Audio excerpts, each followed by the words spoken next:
This is my WWE Breaking Point 2009 pay-per-view predictions. Pay-per-view is live tomorrow night exclusively on pay-per-view. And going into this pay-per-view, at first I thought this was going to be, one of those throwaway WWE pay-per-view where they weren't going to really do much on here. But I gotta say, as far as the card for this pay-per-view, it doesn't really look bad at all. I mean, the only thing that looks, that it's going to pull out as far as anything to be terrible on here is probably going to be, the Kane and Khali match. Everything else, looks like, the two title matches could be very, very good. The ECW title match, given time this time, that could be great.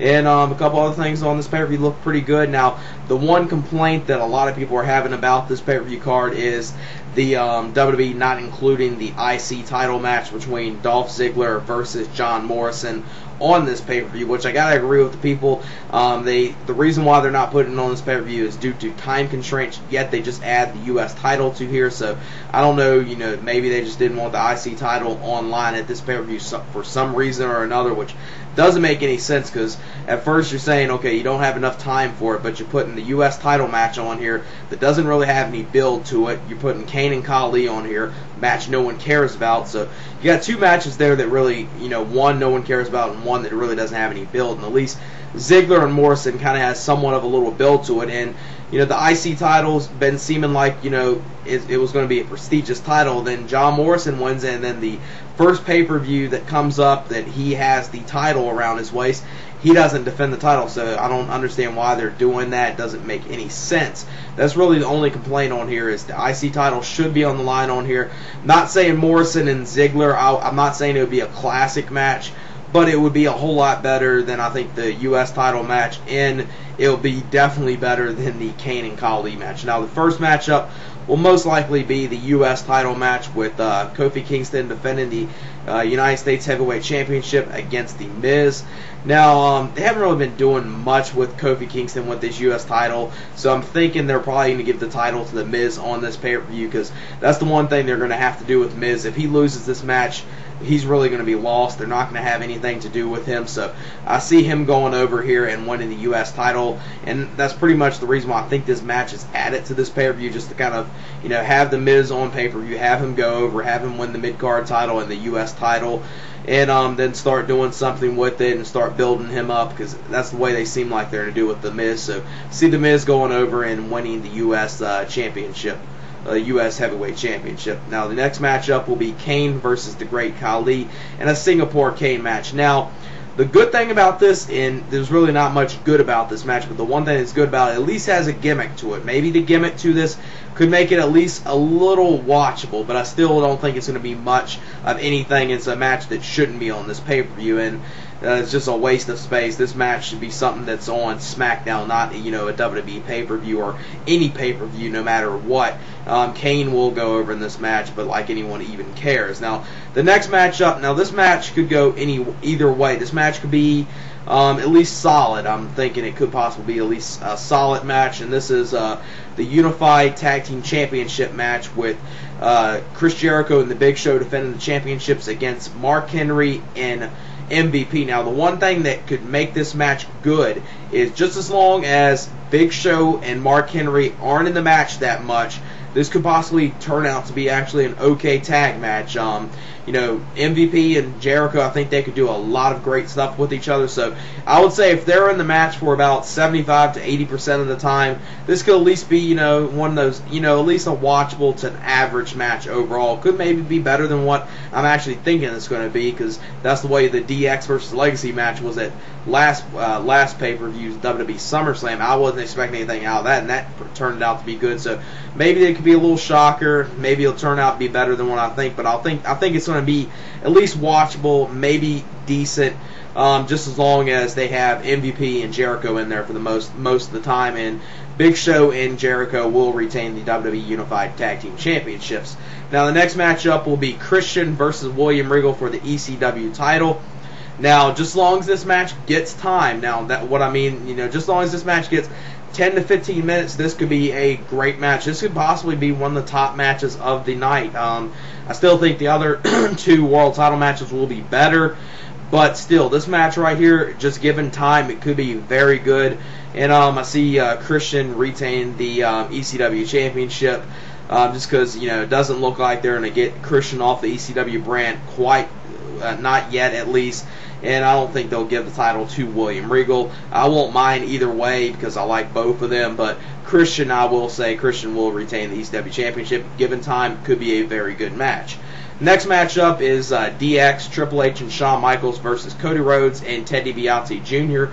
of the Legacy. And this match is a submissions count anywhere match. Now, this is kind of an interesting stipulation to this match. These two teams had a very good match at WWE SummerSlam. Really enjoyed that. That really, passed my expectations.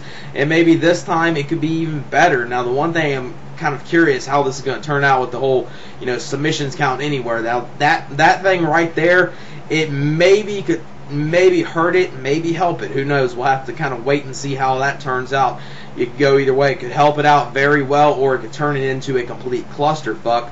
But I see in this match, I see the DX versus Legacy feud continuing. So with that, I'm saying that Cody Rhodes and Ted DiBiase Jr. will go over in this match some way or another. I'm not sure who's going to tap out. Probably out of Triple H and Shawn Michaels. Expect Shawn Michaels to probably tap out. At least that's what I'm thinking is going to happen, and the Legacy will go over, and then we'll have another match at the Hell in the Cell pay-per-view, maybe, a tag team Hell in the Cell match, if they, build it up right.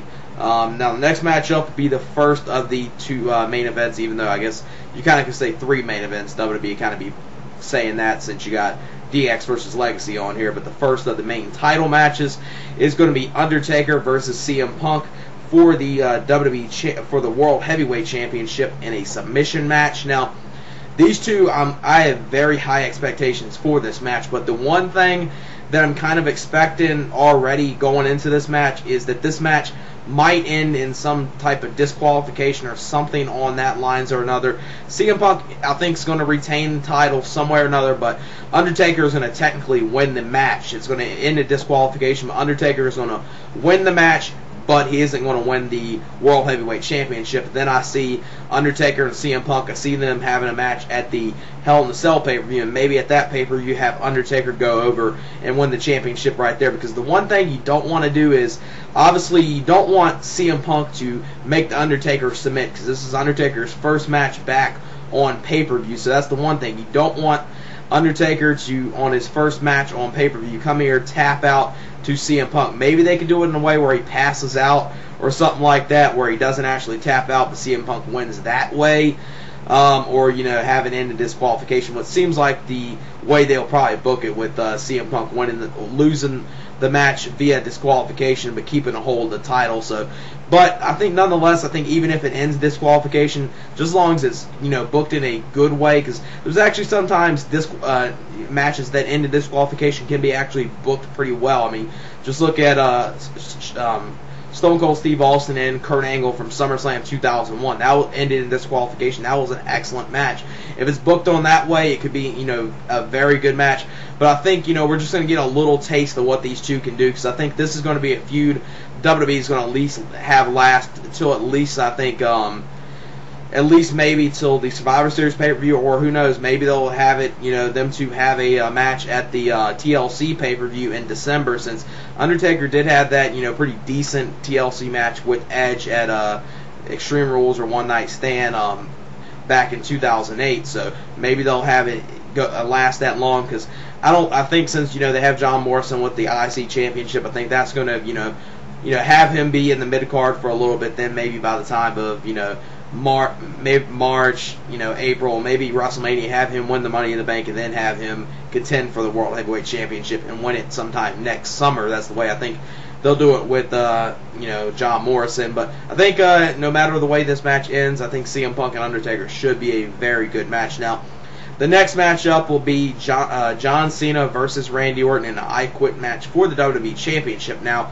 the one thing that kind of hurts this match going into is what they pulled off at SummerSlam. I mean, that whole, all the false finishes that came out of nowhere and was very idiotic, and the complete clusterfuck they booked there. So hopefully this time around they don't book anything like this, because these two, I feel, can put on a great match. I mean, we've seen them pull off a great match at SummerSlam 2007. We've seen John Cena in an I Quit match against JBL that was very good. So kind of maybe if you kind of incorporate both of those matches together and kind of had the I Quit style of, you know, the JBL and John Cena match, maybe this could be a, you know, pretty good match. And I don't see John Cena saying I quit. I see at this time John Cena going over, winning the WWE Championship, just because, I mean, they keep giving John Cena so many opportunities for the World Heavyweight Championship, and he keeps on losing, or he doesn't keep the title that long. So I think, you know, right now you're probably going to see John Cena win the title tomorrow night. I know a lot of people are probably going to dislike that, but, you know, it's one of those things WWE kind of needs to do. I mean, John Cena is supposed to be the face of your organization, and you haven't really been doing much with him at all, other than that, you know, very weak title reign he had earlier this year. So hopefully, you know, hopefully this pay-per-view turns out to be pretty good. I'm thinking this pay-per-view should be pretty good, because I think the two title matches should be very good. And just as long as most of the matches are given enough time, especially the William Regal and Christian match, and it's going to be interesting to see how the Submissions Count Anywhere tag team match with Legacy and DX turns out. So yeah, that's it for my WWE Breaking Point 2009 pay-per-view predictions. Peace.